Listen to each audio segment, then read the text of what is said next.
বাঁধাকপির তো আমরা অনেক রকম তরকারি খেয়ে থাকি, তবে এই ভর্তা রেসিপিটা যদি কখনো না খেয়ে থাকেন একবার বানিয়ে দেখতে পারেন, আশা করছি ভালো লাগবে। তো এই রেসিপির জন্য আমি একটা গোটা বাঁধাকপির অর্ধেকটা নিয়েছি আর অর্ধেকটা রেখে দিয়েছি অন্য রেসিপির জন্য।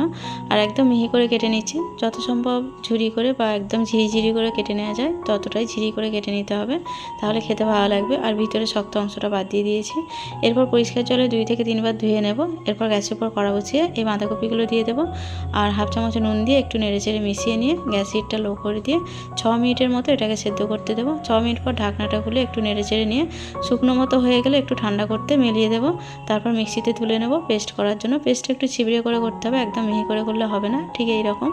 তারপর কড়াতে তেল দিয়ে 4টে শুকনো লঙ্কাকে একটু লাল করে ভেজে তুলে নেব। তুলে নেওয়ার পর এই তেলের মধ্যে দিয়ে দেবো হাফ চামচ কালো জিরে আর কয়েক কোয়া রসুন। রসুনটা একটু ব্রাউন হয়ে গেলে পেঁয়াজ কুচি দিয়ে দেবো। এটাকেও একটু নরম মতো করে নিতে হবে, খুব লাল করার দরকার নেই। এরপর কাঁচা লঙ্কা কুচি, টমেটো কুচি দিয়ে সামান্য একটু নুন দেবো। নুনটা দিলে কি হয়, টমেটোটা খুব তাড়াতাড়ি গলে যায়। নুনটা দিয়ে একটু নেড়েচেড়ে মিশিয়ে নেওয়ার পর এতে হলুদ আর লঙ্কা গুঁড়ো দিয়ে আবার একটু কষিয়ে নেব। কষিয়ে নেওয়ার পর তেল ছাড়তে শুরু করলে এতে বাঁধাকপি পেস্টটা দিয়ে দেবো আর খুব ভালোভাবে মিশিয়ে নেব।